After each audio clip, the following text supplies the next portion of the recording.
Demonstrators done is have piles of rocks. What the state police did is make the cars go out and go 10 miles an hour through that gauntlet. So the road, cars were smashed, the windows were smashed, the road was actually slick with human blood. An interracial couple just driving through happened to arrive at that moment.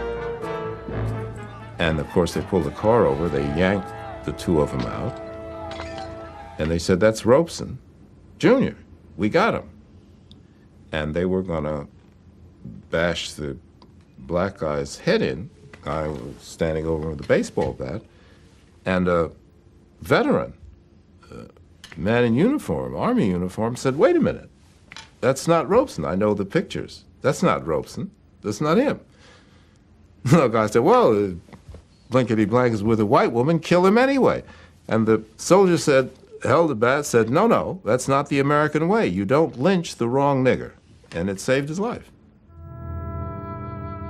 Race hatred and the politics of fear had begun to merge. At home, the nation was angry and insecure.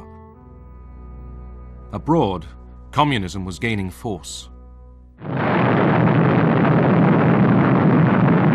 The atom bomb explodes again in the headlines of the world. President Truman announces an atomic explosion detected somewhere in Russia, 3 years ahead of the schedule expected by the West. America's nuclear monopoly was over. Then came China. Tragedy overtook China. Armed and equipped by Russia, red hordes brought ancient Cathay to its knees. At the end of '49, all China sags under the red yoke. Communist leader Mao Zedong took over. America's Chinese allies, the defeated Chiang Kai-shek regime, fled with their followers into exile. Americans have always had, most Americans, a special feeling, a special attachment, a special interest in China. So it seemed incredible to most Americans, uninformed Americans, that this country which we had lavished so much care and affection on, who we thought was so friendly, so many of their people had studied in America and so on, should turn communist, turn over to the other side. Many people felt that there had to be some explanation. There had to be some sort of a conspiracy, some sort of a plot. Republican Senator Joe McCarthy blamed traitors in the State Department for the loss of China. He launched his own witch hunt. Today, the most dangerous enemy agent is not so much concerned with the secret information about weapons as he is with infiltrating the necessary departments of the government and shaping and controlling the actions of our nation so that the enemy is progressively winning without even firing a single shot. Now, I intend to name names. John S. Service. And remember that name, if you will. I have never knowingly transmitted any information which was, shall we say, secret military plans. Service was hounded out of the State Department. I had trouble renting homes, renting an apartment in New York. And the companies, well, what did our stockholders say, you know? So the companies that I had known and had dealings with abroad, export companies, they said, sorry, we think you're a fine guy, but we don't dare touch you. One communist.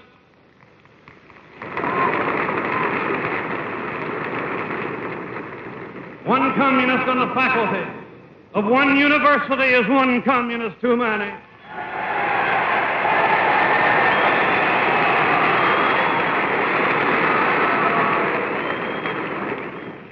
One communist among the American advisors at Yalta was one communist too many.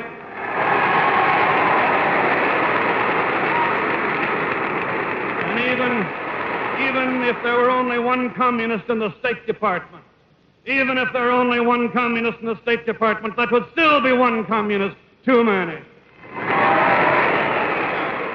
President Truman tried to dismiss McCarthy's attacks. Not a single person who has been adjudged to be a communist or otherwise disloyal who remains on the government payroll today.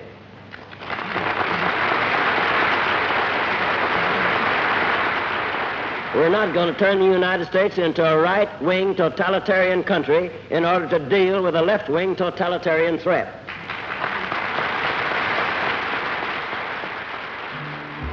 But leaders of the American Communist Party were jailed, and the persecution spread. Left-wing labor organizations were banned, radical groups indicted, demonstrations broken up. And if they put the word commie on someone, that meant that that person was an agent of the Soviets. That meant that that person was dangerous and had to be done away with. The FBI under Edgar Hoover uncovered several Soviet spy rings. They used the national interest to justify any method of locating subversives. We were using the same methods that Hoover accused the Communist Party of using, and that's getting people to spy on their friends. And this was one of the criticisms he had of the Communist Party. I felt guiltless. What had I ever done wrong? I'd never even gotten a traffic ticket. And here I was called before, in public, a state Senate investigating committee about my beliefs. I felt very, very wronged, and I felt that I had to not only uphold myself, my reputation, but that of my fellow teachers, my fellow union members, my fellow citizens. We would talk to children, if they were in college, about their parents, and we talked to parents about children, and we talked to the neighbors about those people, and then if someone did seem halfway sympathetic in the Communist Party, we talked to them. It was totally damaging to what we deeply believed America was supposed to stand for. In the 1952 presidential election, General Eisenhower, the Republican candidate, chose the red-baiting Richard Nixon as his running mate. Eisenhower mocked the Democrats for being soft on communism. The future of this country belongs to more courageous men. It belongs to men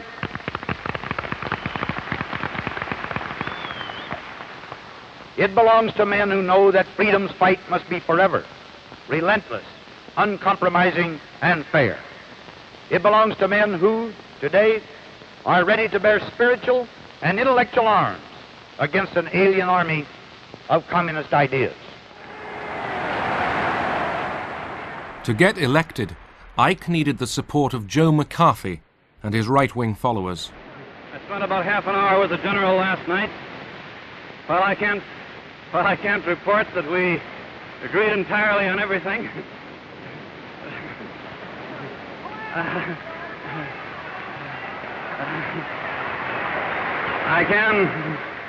I can report that when I left that meeting with the general, I had the same feeling as when I went in, and that is that he's a great American, will make a great president, an outstanding president.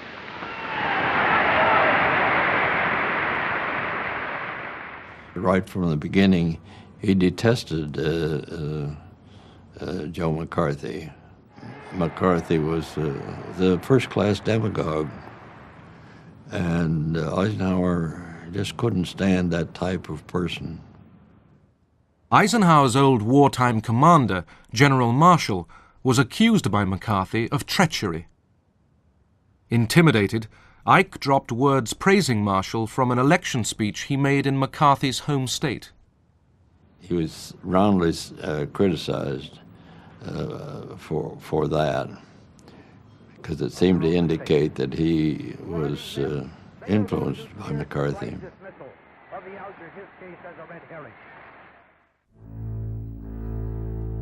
In 1953, two Americans, Julius and Ethel Rosenberg, were convicted of spying for the Soviet Union. They were sentenced to death. They had young children, and their fate roused protests in America and across the world. For some young lawyers, the sentence breached the Constitution.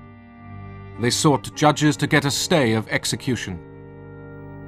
Judge Frank looks at us, and he says something that we have never forgotten.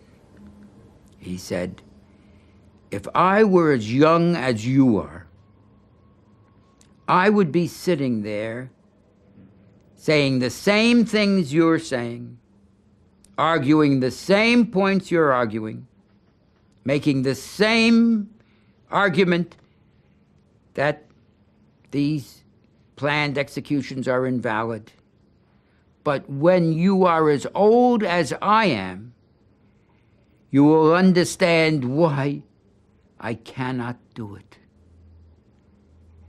And he stands up, turns his back to us, walks away, and we're devastated.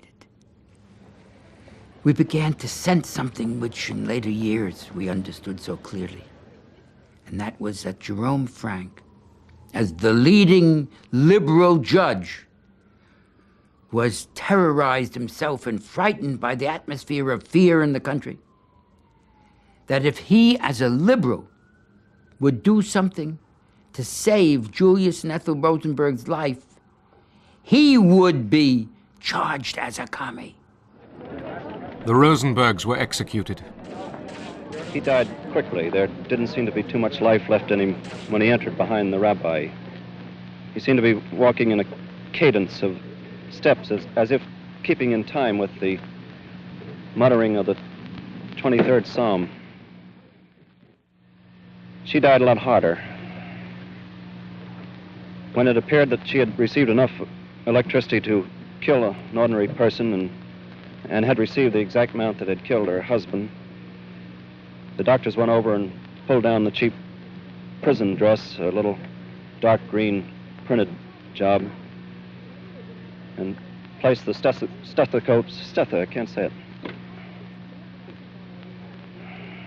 Placed the stethoscopes to her and then looked around, looked at each other rather dumbfounded and seemed surprised.